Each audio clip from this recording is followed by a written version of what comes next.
Ximena Alvira es la directora clínica y de investigación, miembro del Consejo de Mejores Prácticas Clínicas de Elsevier. Es licenciada en Medicina y doctora en Neurociencias, con amplia experiencia en práctica clínica, investigación y redacción médica. Antes de unirse a Elsevier en 2012, Ximena ejerció como médica de atención primaria y médica de urgencias en Colombia y Estados Unidos.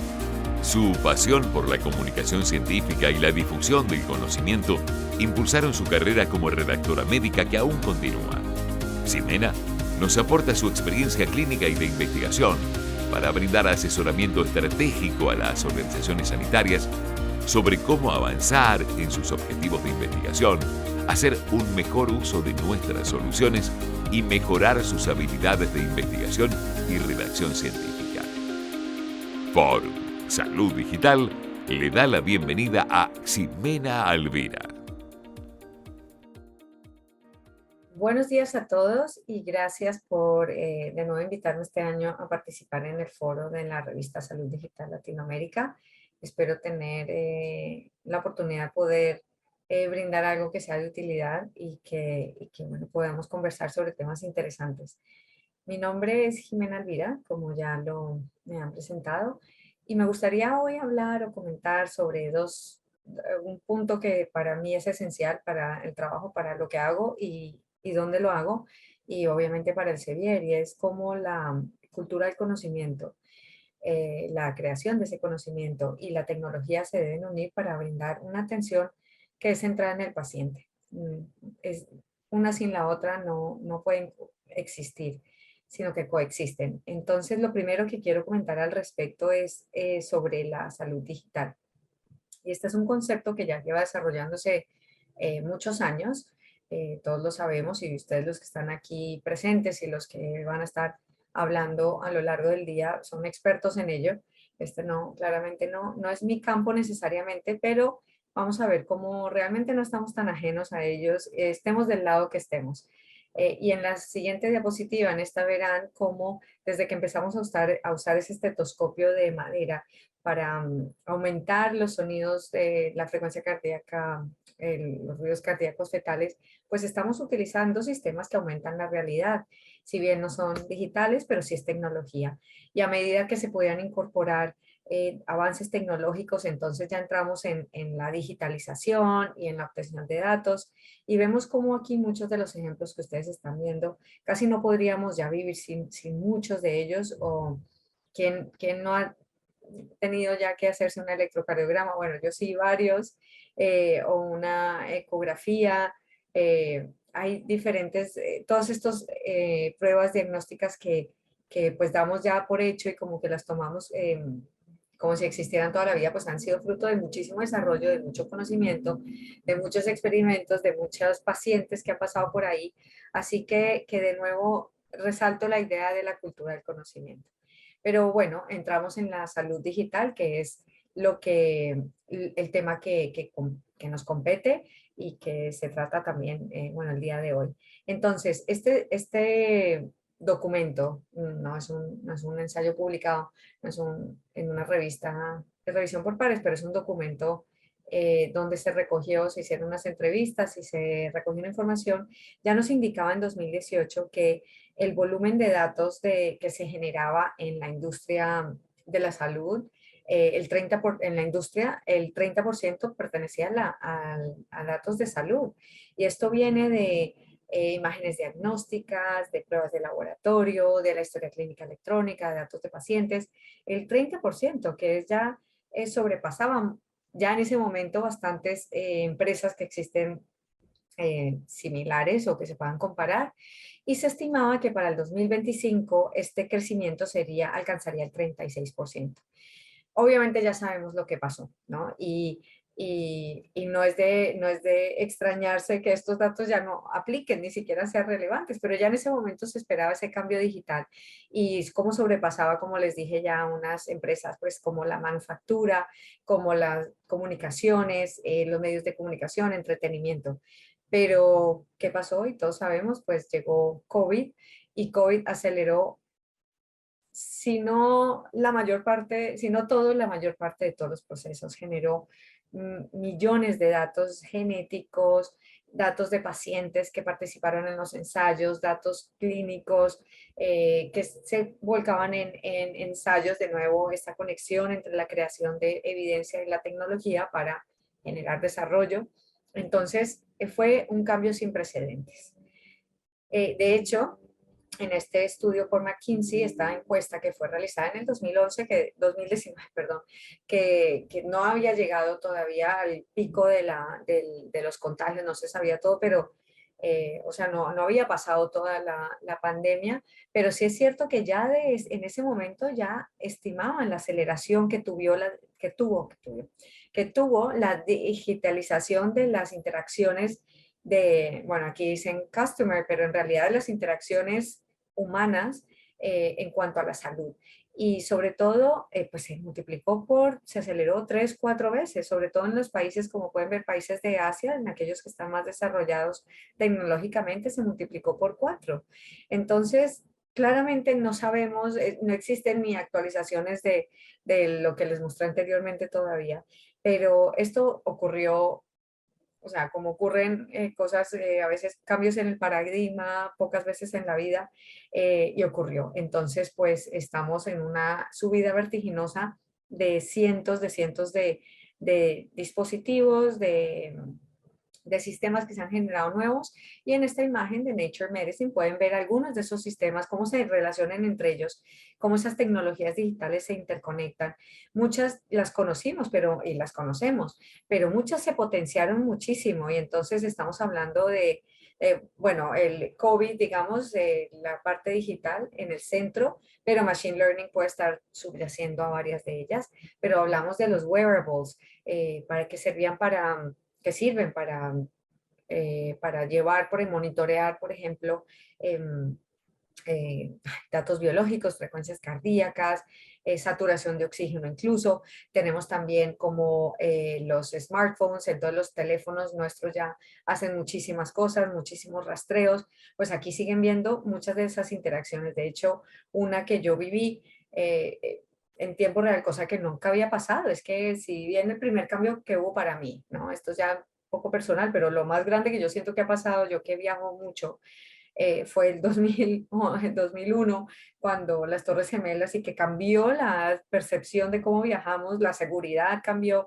Después llegó COVID y entonces ahora tenemos que llenar formularios, hacernos PCR si acaso, aunque va cambiando, pero sí, si alguno ha viajado a Arabia Saudita, conocerá esta aplicación que nos dice, y había que mostrarla, tiene un código QR a la entrada de centros comerciales, por ejemplo, había que tenerla descargada cuando uno llegaba al país, y rastreaba en tiempo real lo que nos estaba pasando, si teníamos inmunización, si en este caso, este ejemplo que lo saqué de internet, porque la mía, cuando sacaba la captura de pantalla, no aparecía el QR, que me parecía que es muy bonito, porque además es como pues bonito, no sé, es como que está constantemente siendo monitoreado. Bueno, a mí me parece interesante porque al final esto previno muchísimos de los contagios porque tenía la población muy controlada. Sí es cierto que todo tiene su cara linda y su cara menos linda, pero a nivel de infección se controló todo mejor, se conocieron mejor los casos donde se generaban los focos, y era algo que el país impuso. Entonces, esto es una forma como los dispositivos móviles se vuelven indispensables en un país e indispensables para la digitalización y producción de datos. Entonces, bueno, esto fue lo que pasó. Y llegamos entonces con el paciente digital. Y parece que el paciente digital fuera como un reino aparte de la salud digital, cuando, claro, dista mucho de ser el paciente digital. Yo soy digital ya, ustedes son digitales ya, hace rato somos digitales. Entonces no existe el paciente digital para mí, ya esos límites ya han desaparecido. Entonces, ¿y por qué lo digo? Bueno, porque desde hace mucho tiempo ya tenemos historia clínica electrónica, ya hace muchos años, 2 décadas, si no, sí creo. Entonces, de hecho, yo ya cuando salí de la práctica clínica como tal, ya empezaban los pinitos de la digitalización de la historia clínica y ya me salté toda esa parte, pero bueno, la conozco por donde trabajo. Entonces teníamos ya esa recogida de datos de pacientes y teníamos ya un paciente que por acceso a las redes sociales, acceso a internet, acceso a bases de datos como Wikipedia, datos, llegaba informado, no necesariamente educado, pero sí informado. Y nos cuestionaban, nos hacían preguntas, querían participar, pero eso eran solo los pinitos. Ya después se ha integrado todo mucho más. Tenemos cirugía robótica que nos sometemos a ella o nos hemos sometido o nos someteremos en algún momento, puede ser. Tenemos también análisis genéticos que podemos pedir a demanda por correo, nos llega nuestro bastoncillo. Bueno, las PCR caseras son eso, ¿no? Es una prueba genética casera. Pues esto era para mapear nuestros ancestros, de dónde provenían, pero de ahí salen datos que se pueden utilizar y yo creo que cuando uno firma el consentimiento informado, claramente eso lo pone. También tenemos los wearables que cada vez desde el Fitbit, pues cómo han evolucionado. Yo era reacia a usar un reloj de estos, un Apple Watch, porque dije, bueno, yo decía, pero si todos los relojes dan la hora para el mismo lado. Pero es verdad que van mucho más allá. Y ahora que pasó la pandemia, donde noté en mi propia carne los efectos de el sedentarismo, porque además no me gusta ejercitarme y entonces pues aproveché, ¿no? Dije, pues qué mejor, hay una pandemia, no puedo. Y entonces me dedicaba a lo que me gustaba, que era pues estar leyendo, haciendo conferencias en internet y poco me levantaba. Pues este reloj lo que me asegura es que yo me levante. No, la parte de respirar la tengo controlada afortunadamente, pero me levanto y entonces me dice, it's time to get up. Yo me levanto, controla un poco los pasos, controla lo que hago, me monitoriza la frecuencia cardíaca y a mí me gusta, no me parece nada desagradable, me gusta bastante porque ese nudge que a veces lo usamos en clínica me está diciendo, haz esto, o te sugiero que hagas esto, ya verás tú si lo haces, pero te sugiero, ¿no? Entonces, bueno, los wearables, tenemos también las apps que van conectadas a estos wearables o no, pero apps de recuento de calorías, de ciclos de ejercicio, de cantidades de cosas. Bueno, hay un sinnúmero de ellas.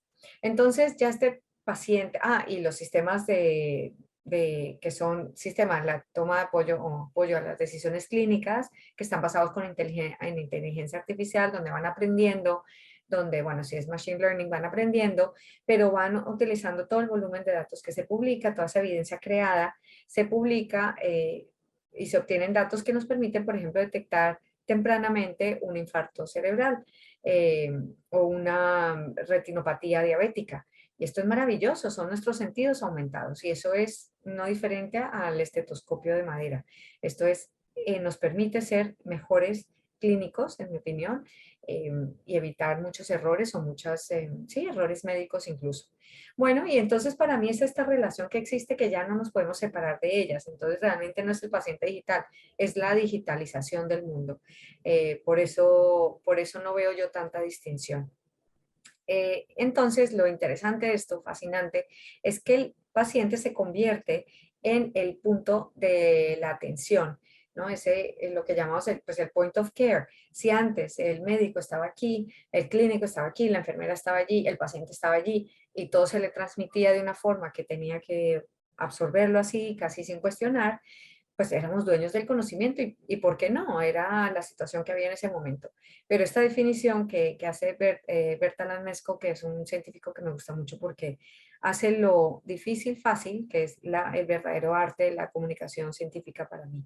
Entonces da esta definición que es increíble porque hay dos palabras que son para mí claves de aquí, que es la relación médico-paciente se vuelve a la par.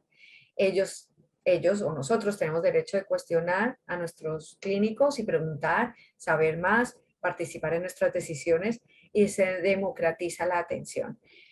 Que nos guste o no nos guste, eso es indiferente porque está pasando y va a seguir pasando. Entonces, bueno, a unos lo llevarán mejor o peor. Pero realmente esa para mí es la definición de la salud digital y a eso hemos llegado al estar inmersos en un sistema donde producimos datos que alguien utiliza para producir ciencia, para comunicarlo, para revertir en nosotros. Bueno, a crear innovación y eso revierte en nosotros. Y por eso hice este diagrama que que me dice esa interrelación. No hay un principio, no hay un fin. Bueno, tiene que haber un principio que es la era digital, pero realmente entre todos estos sistemas que se comunican, participan muchísimos actores.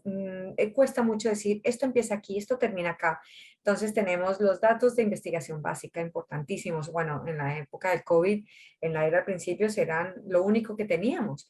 Datos de investigación básica, cosas muy preliminares, van creciendo en la evidencia y se vuelven ya ensayos ya observacionales o ensayos aleatorizados y controlados, pero todo eso es evidencia que va nutriendo el sistema. ¿De dónde viene? De pacientes, la que no es básica, de pacientes. Pacientes que prestan, como dije, ya su tiempo, su esfuerzo, su salud probablemente para darnos a nosotros esos datos.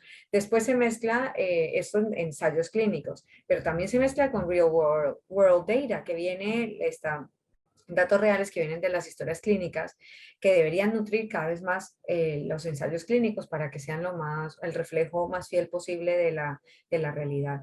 Después llega una parte importante que es la producción científica, que todo tiene que tener unos rigores, unas reglas, unas normas, unas buenas prácticas. Después esta difusión del conocimiento, cómo esa producción científica sale a la luz y cómo después se aplica al paciente o se transfiere, por ejemplo, a sistemas de conocimiento como hacen los gobiernos que crean políticas de salud o los propios hospitales en fin, todo esto se nutre, todo esto es una red constante como si fuera un núcleo y unos electrones alrededor orbitando para alimentar el sistema que ya casi no tiene ni cabeza ni cola. Uno sin el otro, como digo, no puede existir. Entonces, el Sevier, ¿dónde puede participar o dónde ha estado? Y yo creo que no es en todo, pero sobre todo ha estado en tres partes que para mí son fácilmente reconocibles, que son la producción científica, la difusión de ese conocimiento y la transmisión de ese conocimiento. Entonces aquí voy a hacer una repaso sobre nuestra historia. El Sevier como tal, como casa editorial, se funda en 1880, pero ya desde 1500, desde el siglo XVI, ya el Sevier funda una pequeña casa editorial que después desaparece, pero continuaron con la tradición. Después entonces ya empieza un poco ese proceso y ya es hace mucho, o sea, en esta fecha, una fecha excelente porque ahí nací yo, en esta fecha el Sevier adquiere los derechos de Excerpta Médica y entonces esto nos lleva ya hacia la era de la informática, qué maravilla, en 1971. Y en el 91 se funda una plataforma que se llama, o se lanza, que se llama Tulip, que es el predecesor de Science Direct. Es la primera vez que se pone en Internet el material la producción científica de autores que tienen pues derechos de uso, derechos reservados, derecho de autor. Así que ya en el 91 empezamos nuestra digitalización, por decirlo así. Y en el 97 se crea ya el Science Direct, esta es la primera cara de Science Direct, se lanza como el repositorio de líder, pues uno de los líderes de libros y revistas. Después, más adelante, en el 2004, se lanza Scopus, que va un poco más allá, analiza más datos de autor, podemos tener métricas, esta es también su primera cara, podemos tener más datos, ya entra en la parte analítica de la información, no solamente la difusión del conocimiento, sino cómo esa producción científica, cómo se puede utilizar para dar una respuesta más cercana a nuestras necesidades, no solamente un repositorio de datos sin sentido. Y por eso en el 2010, cuando ya viene la tecnología digital, el Sevier hace un gran cambio de paradigma para ofrecer plataformas que analizan, Scopus era una de ellas, en esta vez muy preliminar, pero que analizan ya muchos datos y ya no solo nos dicen, bueno, esto es lo que hay, puedes leer de aquí o buscando, encuéntrame esto, sino ¿qué evidencia hay para contestar esta pregunta? O cómo me están viendo los demás, si en el caso de producción científica utilizando Scival, por ejemplo. Es decir, que ya nos dan un análisis preliminar de esa información para darnos una respuesta que abarca un abanico más grande de usos y de funciones. Entonces, el Sevier es una familia ya muy grande, digital, que sigue evolucionando y sigue creciendo, afortunadamente, porque hay mucho trabajo, eso es muy bonito, y es una biblioteca completa, ¿no? Aquí es un diccionario de nuestras soluciones, de las que existen actualmente, un repaso sobre ellas. Algunas de ustedes las conocen como Clinical Key o Clinical Path, por ejemplo, que ofrecen ya respuestas un poco más cercanas a lo que es la práctica clínica hacia una toma de decisiones, y otras que no están tan cercanas a mí porque no es mi ámbito. Yo trabajo más con las soluciones clínicas, pero desde luego, siendo médico, no puedo concebir como también dos mundos. Para mí la educación médica es un continuo y tiene que seguir de por vida. Entonces tenemos Shadow Health, y voy a entrar en ellas ligeramente, un Simulation Learning System y Complete Anatomy. Pero es que para mí estas tres plataformas son lo que realmente, es como si yo tocara la revolución digital en el Sevier, y me fascina, porque ya no es solo poner contenido en un buscador que utiliza una ontología muy amplia, que reconoce conceptos, o que incorpora guías clínicas y me da una respuesta con datos de pacientes, sino que además me simula realidades. Y entonces ello nos ha llevado a convertirnos realmente en líderes, cosa que yo creo que Robson en 1808 se imaginó, líderes en visualización médica y simulaciones. Entonces, para mí Complete Anatomy es precioso. Yo creo que hubiera sido mucho más fácil aprobar la materia de anatomía, que afortunadamente aprobé, pero sobre todo de unir, como ven en la imagen, ¿no? En el video, unir la clínica, la anatomía más básica con la clínica, porque es que pasamos de los silos al aprendizaje transversal, al aprendizaje por problemas, al aprendizaje donde ahí podemos ver la ruptura del ligamento, de la escápula, o de la acromioclavicular, de la articulación. eh, ya como ven, no me acuerdo de todo, entonces por eso tendría que usar Complete Anatomy, pero se une a la parte anatómica, entonces no son dos mundos separados. Yo no entro de anatomía a la clínica y me quedo sorprendida. Entonces, esto es una evolución digital claramente. Shadow Health son representaciones de casos de pacientes donde podemos interactuar con ellos, donde nos responden preguntas. Es un poco el mundo de los Sims, pero traído a la clínica. Y Simulation Learning System, que es para enfermería, y entonces tenemos situaciones virtuales reales, o sea, pues lo más real posible que existe ahora por la tecnología, para meternos, estamos inmersos en esa realidad virtual donde tenemos que saber qué elegir para darle a un paciente, en qué formato, cuánta dosis, a qué paciente, a qué todo, y qué problemas voy a tener, etcétera. Entonces ya son los sistemas de realidad aumentada que nos permiten ejercer con seguridad y aprender de una forma que sea sólida, ¿no? Y que sea multiformato, claramente estamos utilizando la imagen para aprender. Entonces, para mí esto de visualización y simulaciones, este mundo es fascinante. Pero hay otro que para mí es también increíble, y son las colaboraciones que estamos logrando, por ejemplo, en este caso con Apple. Esto es muy reciente.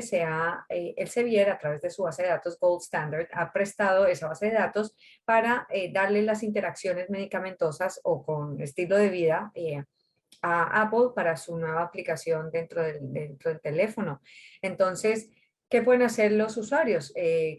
Con la cámara del teléfono apuntan hacia una etiqueta de un medicamento e inmediatamente la reconoce y sale qué posibles interacciones puede tener entre medicamentos, entre café, alcohol, tabaco, también el jugo de toronja o de pomelo, que también genera bastante interacción con el citocromo P450. Entonces, creo que es ese. Entonces, al final, el paciente está ahí sí educado, porque no tengo que esperar a que me dé una reacción para estar sobre alerta, y no tengo que esperar a que al médico, con el poco tiempo que tiene, sea capaz de ir por todas las posibles efectos adversos o contraindicaciones o interacciones que pueden tener los medicamentos que estoy tomando. Especialmente útil cuando tenemos pacientes polimedicados, que es muy fácil entrar en interacciones. Entonces, ¿por qué no darle esa responsabilidad al paciente? No tenemos que echárnoslo todo encima como médicos. Entonces, esto es fascinante y ojalá sigan mucho más allá en el seguir prestando el conocimiento que ya tiene para, para el beneficio de los pacientes. Y como dije, hay dos proyectos en los que participo actualmente bueno, son realmente motivantes y uno de ellos es la elaboración de guías clínicas nacionales con el gobierno, con el Reino de Arabia Saudita. Estamos desarrollando 12 guías y también ayudándoles a hacer el blueprint, los planos del centro que va a llevar el desarrollo de las guías clínicas. Entonces, aquí pueden ver en la imagen la misión, la visión. Esto llevamos 1 año y medio trabajando con ellos. Tenemos cientos de grupos de WhatsApp para comunicarnos con los diferentes paneles de expertos que llevan las diferentes guías y seguimos un proceso extremadamente riguroso. Y eso es lo que el Sevier va a traer. Es un proceso basado en las mejores prácticas, basado en la mejor evidencia posible, obviamente, pero sobre todo riguroso, que está siempre documentado, que tenemos toda la experiencia para poder transmitirla a los que allí se van a hacer cargo de ahora en adelante. Y todo, aquí ven un resumen de cómo es el paso de la guía clínica con esos iconos que nos indican qué plataformas estamos utilizando, en qué momento del proceso de la elaboración de una guía clínica. Entonces seguimos a Grade de McMaster, con lo cual incorporamos los datos del paciente, o sea, las preferencias, incorporamos un paciente siempre en el panel de expertos. Y como ven en la pequeña imagen, quería recordar que estamos nosotros produciendo evidencia, ayudando a producir evidencia, que después tiene que revertir en el paciente. Es decir, esto sigue nutriendo el ciclo. Nosotros sin los expertos no podríamos hacerlo. Los expertos sin los pacientes que se han prestado para los ensayos clínicos, de donde sale esa evidencia, no podríamos hacerlo. Todo está unido, ya es una mezcla de necesidades. Y hay ciertas claves que aseguran que esto revierta realmente en el paciente, que nos asegura eso, pues por ejemplo, que se utilicen canales de difusión que sean correctos, que eso estamos haciendo mediante una app y mediante un website que nos presta la propia aplicación de Grade y Grade Pro, y también desarrollando indicadores que sean precisos para esas recomendaciones a las que estamos llegando, para que se pueda medir la eficacia de la aplicación de estas recomendaciones. Y por último, importantísimo para que llegue al punto de la atención, la utilización de los order sets, en este caso nuestros order sets del Sevier, que nos permiten, como ustedes saben, incorporar las recomendaciones estandarizadas basadas en la evidencia a las historias clínicas electrónicas. Y esas recomendaciones que hayan salido en las guías clínicas que estamos produciendo irán en el apartado de guidance. Entonces, es el ciclo cerrado de medicina basada en la evidencia. Tenemos evidencia que estamos produciendo con las preferencias del paciente, la mejor experiencia de los expertos clínicos y la mejor evidencia disponible en una serie de recomendaciones que van integradas en las plataformas que usan los clínicos en el día a día en el punto de la atención. Entonces esto es, pues, ver cómo funciona todo es un lujo, realmente un lujo. Y el segundo, y ya para terminar, segundo proyecto que llevo llevando unos 3 años, es un programa de investigación. Yo le llamo programa, pero también se puede ver como bueno, no sé, porque no es un programa de paso, sino cada cliente nos dice, pues yo quiero hacer énfasis en esta parte de la investigación, yo en esta. Pero lo llamamos así porque es una manera bonita de agrupar cómo queremos ayudar a nuestros clientes a producir una evidencia de calidad y a publicarla con una evidencia de todavía más calidad para que se difunda correctamente a través de los canales correctos y llegue de pronto, si ese es el objetivo de ese estudio, de eso que nos están dando o de eso que quieren hacer los investigadores, que llegue al paciente. Entonces, se trata de charlas, de conferencias, de talleres, de reuniones, de discusiones, el formato que queramos alrededor de la investigación, pero sobre todo de buenas prácticas para generar, por ejemplo, protocolos de investigación, la pregunta de investigación, cómo estructurar un artículo científico, cómo difundir el artículo científico que ya hemos publicado. Varios temas que me permiten estar leyendo de todo, por eso también necesitaba el reloj para que me levante del asiento de vez en cuando, pero este es uno de los proyectos bueno, que llevo y que me encantan. Entonces, esos dos, las preguntas que tengan, realmente, bueno, estoy a su disposición. Con esto ya he terminado, ha sido un placer. Siento si me pasé el tiempo y también si fui muy rápido, por eso cualquier pregunta estoy aquí para poderla contestar.